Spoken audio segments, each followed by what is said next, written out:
Look, guys, I know I'm late, but you already know about the return. So we all go ahead and get started with this video. It's only 9 minutes long, so I'm just going to let this video ride out. And if I need to chime in, I'll chime in. But let's go ahead and get started with the video.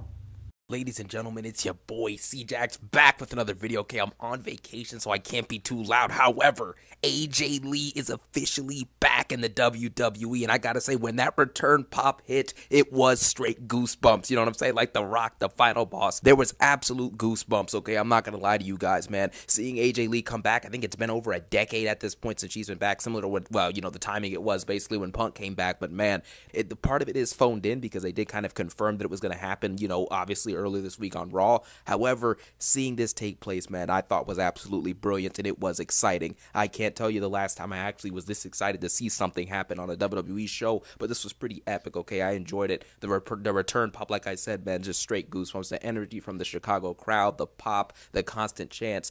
I thought that this was good. I even liked the fact that in the segment, Seth Rollins Seth Rollins was acting like a clown the whole time, bro. It was pretty funny. Now, for being honest about it, this episode as a whole, the totality of it was straight garbage because we were all just waiting to see what Cena had to say, which happened to start the show. And then we were basically just waiting on the main event segment involving AJ Lee. And once these things took place, nothing else in between it was any good whatsoever. Number one, let's just go ahead and run down it because, like I said, I'm on vacation. I don't want to, take too much time and be too loud. However, the opening segment with Jonathan Cena was absolutely awesome until Sami Zayn came out, which we'll get to that in a second. John Cena basically comes out and he thanks the Chicago crowd. This is John Cena's final Smackdown he's ever going to be on, man, which is very sad, obviously, but, John Cena, the Never Seen 17, the absolute GOAT, him coming out, man, it was great to see him one last time on Smackdown. So now that he's going strictly to Raw and only on PLEs, I'm assuming he's going to be doing storylines with some of the Raw wrestlers, so that's going to be interesting to see. But he basically just thanks everyone for their support over the many years and, their time, cheering for him in the audience and all that other stuff. And that's basically the extent of this. It's basically a swan song promo for John Cena, basically saying thank you to everybody. And, what's it called? This is the last time I'm in Chicago. The energy of this place brings people back. It reignites wrestling and it makes things passionate. And so that was the moral of the story of the promo. Then Samuel Zayn comes out. Sami Zayn comes out, bro. And again, of course, he gets booed, obviously, because he's talking, opposite of Cena. So, of course, he gets booed. However, basically, after John Cena's done his promo, and he also recapped, like, some of the great moments, like his match with Punk in Chicago, him coming out with the red tights and slapping Kurt Angle, things of that nature. Just kind of doing a backtrack of all the different memories he's had on SmackDown, starting the Ruthless Aggression era, etc. So that was basically the situation with that. Sami Zayn then comes out and says he wants to repay the favor to Cena from when they did the U.S. title open challenge, like 10 years ago, whenever it was. And so Sami Zayn offers Cena to fight for the U.S. title to open up the show. They then have the match. The match is actually pretty decent in my opinion. I thought there were some creative moments. Really, the main spots are that John Cena was using other people's finishers. He tried to use an RKO. He ended up doing the spear like Edge. They refer to it as a spear from Roman Reigns because they can't, call out Edge, but he put his hand through his hair, so he was alluding to Edge more than Roman Reigns, because if it was Roman Reigns' spear, he would have done the big ooh-wah and all that other stuff. So, yeah, that was a pretty cool spot in the match. A bunch of false finishes towards the end. There was some decent drama. John Cena basically hits a super AA off the turnbuckle, and then obviously Brock Lesnar comes out, okay? Brock Lesnar at this point, I've said this once he's returned at SummerSlam, there is zero reason, you know what I'm saying, for this to actually be back, for being realistic with ourselves. The fact that he came out here and F5'd Sammy and Cena, he F5'd Cena twice, and then just walks away, we never got a full-on ending to the match, man. Who won the match? How did they win it? What happens now? We get absolutely nothing. Sami Zayn versus John Cena, bro. This match ends literally with no winner, no DQ, nothing. It just ends. We just move on to the next segment. We never got a legitimate winner. You can always send another ref out there to finish up the match, but they just didn't do that for this, which was a little bit weird and just kind of stupid. But again, it is what it is, man. We can't really do much about it. This was Triple H's new era, the Polovic era of bad booking. You know what I'm saying? So we have to basically deal with that. Brock Lesnar F5s both of them, and that's basically it. He stands tall afterwards, puts his cowboy hat back on, and then walks away. And they have some very awkward video segment backstage where he's like, John Cena, I'll see you at WrestlePalooza. And I'm like, okay, so why did Brock Lesnar attack John Cena for the second time now? You see, here's the common theme, right? Brock Lesnar's last few feuds in the WWE, which again, he probably only has like 2 or 3 feuds left, honestly, after this Cena feud, if he even gets any more. But the point is this, Brock Lesnar's last feud with Codarius Rodington, right, a few years ago, he came out after the Raw, Raw after Mania 39, F5's Cody Rhodes, zero reason whatsoever. Now he comes back, F5's John Cena twice, attacks attacks him twice. Zero reason whatsoever. This is a disaster. There's no other way to really go about it. There's no reasoning for any of this, and then they get a match announced at at WrestlePalooza. So there you have it. I think this is absolutely ridiculous. It doesn't make any sense, but again, this is just kind of how things roll. Then we move on from that, and I'm trying to remember what happened next after this match, bro, because honestly, guys, everything in between was garbage. A-lister Black or D-lister Black, versus Damian Priest. Are you kidding me? How is Damian Priest, a former world champion from just a year ago, now getting pinned by D-lister Black, an undercard jobber who was pinned by Ron Killings? Ronaldo Killings pinned this dude like a month or two ago. It's just, none of the booking makes any sense. Everyone looks weak. They're 50-50 booked, and it's not entertaining. The Julia and Julia and Michin match, are we even going to talk about that? Julia retains, we can move on. Like, nobody cares. Charlotte Flair has a backstage segment with Alexa Bliss. Nobody cares. Then you also have, what else was there on this show, man? I'm really trying to remember. What other matches were there? The whole opening thing with Cena and Sammy and Lesnar took the first like 40 minutes of the show. Then you had all the mid-card stuff in between. Carmelo Hayes and The Miz are going to get a tag team championship match, I think, next week or the week after. Jade's fighting Tiffany for the WWE championship next week on SmackDown. So, I guess we'll see what happens with that situation. I mean, let's be real with ourselves. Jade Cargill's probably going to win this match just simply because Tiffany Stratton's been champion for 9 months and it's done nothing. So, obviously we have to... we have to find ways to get that championship off for as soon as possible. Now, we then move on. What else took place after this, man? I think that was it. Yeah, and then we got to the main event segment. Basically, what happens is Seth Rollins' music hits, and he's in the stands acting like a clown as per usual. Then Becky Lynch comes out. Becky Lynch then gets on the mic, and basically, before she can even get a lot of words out, she basically bashes the city of Chicago. And one of the funny things, because I like the NBA, I'm a big NBA fan. Kobe White's sitting in the audience, right, the point guard on the Chicago Bulls, and she literally says, "Everything in Chicago sucks. All your teams suck. Even you suck, Kobe White. That's why you're gonna get traded soon." That was absolutely hilarious. Okay, Becky Lynch is doing these really cheap heat promos as a heel, but this was actually kind of funny, and I kind of enjoyed it. Then CM Punk comes out. CM Punk, basically, the moral of the story of what he's saying is simply the fact that, what did he say, bro? Basically, what did this dude even talk about? Basically, CM Punk came out there to basically talk about the fact that, look, this is about him and Seth Rollins running away like a coward, but because you made this personal, I now have to react. And you guys know I would never hit a woman, so obviously I know someone who will. And he brings up the names of people who he can get help from, like Bayley, which obviously the crowd boos that pretty much. Rhea Ripley gets a decent pop, but obviously we all want to see AJ Lee, and CM Punk stands back on the ramp and says, I know someone who will fight back against the woman. And then obviously AJ Lee's music hits for the first time in over a decade. AJ Lee came out, and I can't stress it enough. The return pop here was absolutely amazing. It could have been better, obviously, because like I mentioned earlier this week, the fact that they announced this happening earlier in the week ruined an element, not the whole thing, but an element of this was taken away by the fact that AJ Lee was already pre-announced. I'm obviously still excited because I grew up with AJ Lee, so obviously this is exciting. She's awesome.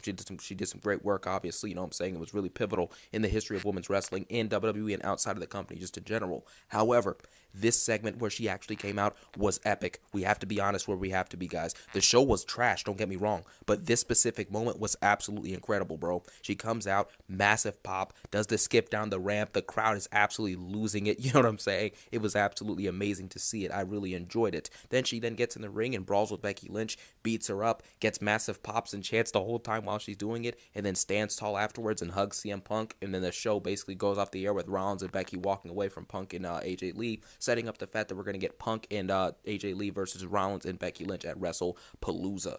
This ending segment was really entertaining, and I really enjoyed it. This is definitely going to be memorable because, again, nothing memorable happens on Raw or SmackDown or on PLEs in general, right? You know what I'm saying? So this was actually pretty awesome. Seeing AJ Lee again after this long was absolutely incredible. Great nostalgia, you know what I'm saying? I remember growing up and seeing her, in big-time storylines with Daniel Bryan, with John Cena, with Dolph Ziggler, you know what I'm saying, with Big E, with CM Punk, and with I think she had some type of storyline where she was working with some higher-ups backstage. She may have been like a GM or something like that temporarily, too. I'm pretty sure I remember that when I was a kid. So, yeah, a lot of great things. Really awesome way to end the show. The rest of the show was complete and utter garbage, though. Nothing made any sense. It was poorly booked. I'm tired of seeing Brock Lesnar come out and attack people for no reason. It's uncreative and it's garbage, and they're just doing it to get another big name on the WrestlePalooza show, the first ESPN PLE for WWE, so they have to do it. Everything else besides the main event segment was rushed, garbage, and quite frankly, this was a waste of time until the last 20 minutes of the show. So overall, this SmackDown gets a 3 out of 10. All 3 points are coming from the main event segment and the fact that John Cena was here one final time to say his goodbyes to Chicago and to SmackDown. Thank you guys for watching. Have a phenomenal day. Peace out and one love. All right, so here's the match card so far for All Out. So we got Adam Page versus Kyle Fletcher. We have a fatal four-way match with Tony Storm, Chris Stanlander, Jamie Hayter, and Thekla. We also have Mercedes Moné versus Riho. We also got Jon Moxley versus Darby Allin.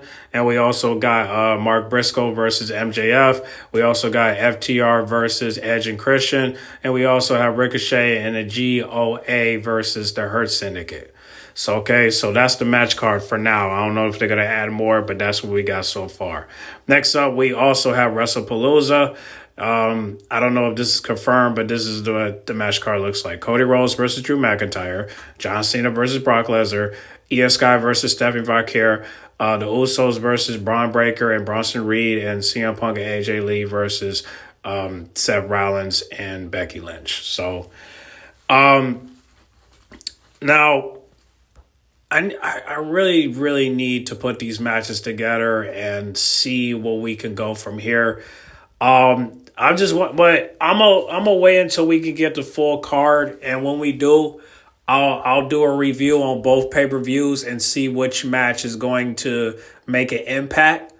We know for sure the mixed tag team match with CM Punk and AJ Lee and Seth Rollins and Becky Lynch is going to make an impact because that's the real reason why tickets are selling is because of AJ Lee. Everything else don't matter. So obviously that match alone will sell tickets and that will be the main event. So, besides John Cena and Brock Lesnar. So if I have to do a comparison and a difference and see which match is going to probably outsell, it will probably be like, okay, I know for sure that Adam Page versus Kyle Fletcher is going to outshine Cody Rhodes versus Drew McIntyre because if you guys see, this is why you got to watch AEW because you got to know the storyline. If y'all saw how Kyle came up and how he won the TNT championship from Dusty Rhodes, you will see that bro is going to be the next upcoming superstar. And by the way, this is Sky Blue's boyfriend, by the way. So if I don't know, I don't think he's going to win the match, but it ain't about that. It's about what type of impact can you put on in this match to where down the road you could be the future AEW world champion. So if he put on an impact in this match, great performance, great structure and great spots and just show and just literally put on a great match with Adam Page, I think down the road he will get an opportunity for the title again and this time he will win it. I don't know if he's going to win it with the Don Callis family, but he'll definitely win it either by himself or with them. But I hope he wins it by himself because, it would definitely help his status a lot. You know what I'm saying? His stock might go up, you know what I'm saying, if he keeps this route that he's going now. But he's still champion, so he's going to have to defend that belt eventually. But this is a great opportunity for Kyle, and that's why I think this match is going to probably beat Cody Rhodes versus Drew McIntyre because there's a story behind it versus with Cody and Drew. It's just a match, you know what I'm saying? So, and we all know who's going to win this match, and it ain't going to be Drew, it's going to be Cody. So it's like, so we already know this match alone is going to beat it. So it ain't no big deal. Now I would say I would compare it to John Cena and Brock Lesnar, but I'm like, no, because this match, even though I'm not looking forward to the match because I've seen them fought before. I don't think there's any comparison to that because when I was talking to one of the AEW fans, they said that as a actual match, yes, but with the star power, no, it won't. So, yeah, I mean, when I asked them, will it be John Cena versus Brock Lesnar? They said, yeah, the match, but not the star power. Which it makes sense because, John Cena's a celebrity and Brock Lesnar is a legend. You know what I mean? So obviously they're gonna sell, they're gonna bring a draw, and that's just what it is. I mean, but then I had to, see what other match that could probably beat that. So then we have, Jon Moxley versus Darby Allin. Now, will that match do a little something?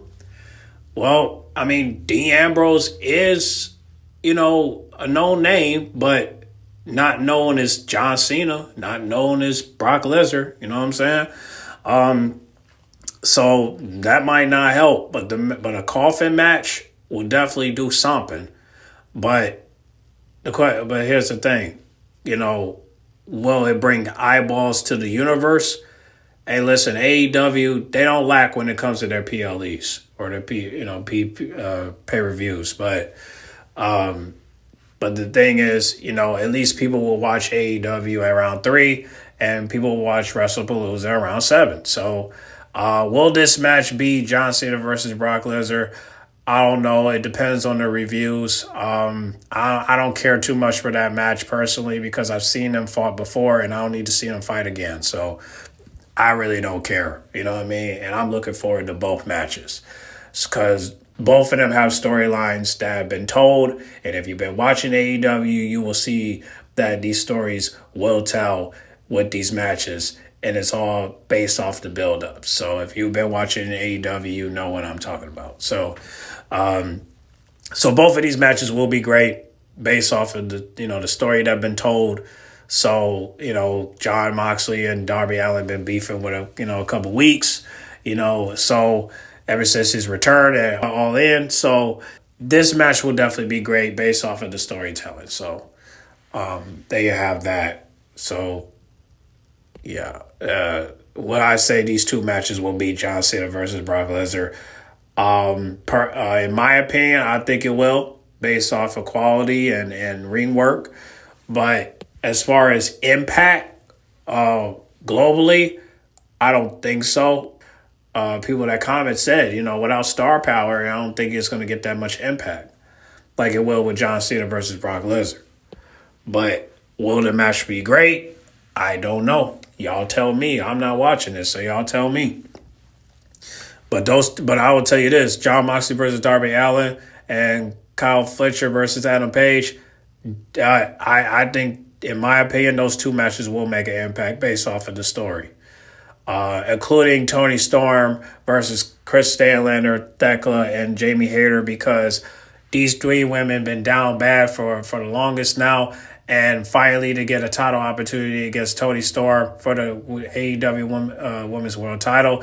Now, I'm hoping that Chris Statlander beats Toni Storm, so that way she could join the Death Riders, turn on Holly Cameron and the rest of them, just to join Wheeler and Marina, and hopefully that Shania Blazer will sign and she'll join the Death Riders as well, and then we'll have ourselves a mafia for the women's division. Now I'm telling y'all right now, if all three of those women work together, all the women in the back are in trouble. You're gonna have to join forces. All the heels and babyface is gonna have to join forces to take down the Death Riders, because there's no way I could see y'all taking them down by yourselves. I'm sorry. Not even Thekla could take them down. So, again, y'all going to have to team up to go against those three. But for now, I'll say 2. And then you also got to deal with Wheeler as well, because he's the Dominic Mysterio in the clique. So, be very careful. But, yeah, be very careful. Proceed with caution. You know what I'm saying? Like Naomi. But, yeah. And you know what? We'll talk more about it. But I gotta get to this another video because I gotta do a reaction video to AEW, All-Star Women's Tag Team match, so I gotta get on that. But other than that, y'all get in the comment box. Make sure you guys like, comment, subscribe, share if you're new. What do you guys think, man? I mean, which match is gonna stand out with you between both PLEs? Y'all let me know and y'all comment down below, okay? Get in the comment box. Make sure you guys like, comment, subscribe, share if you're new. And also replay back the match card for both PLEs if you need to, see, okay, which one. All right. And, like I said, feel free to screenshot, feel free to pause, so that way you can give a better answer in the comment box, all right? Get in the comment box. Make sure you guys like, comment, subscribe, share if you're new, and I'll catch y'all in the next video, all right? And be on the lookout for the 2 PLE, 2 different brand review. I will be making that before All Out at WrestlePalooza, so that way you guys can comment down below and have a discussion, okay? I'm out.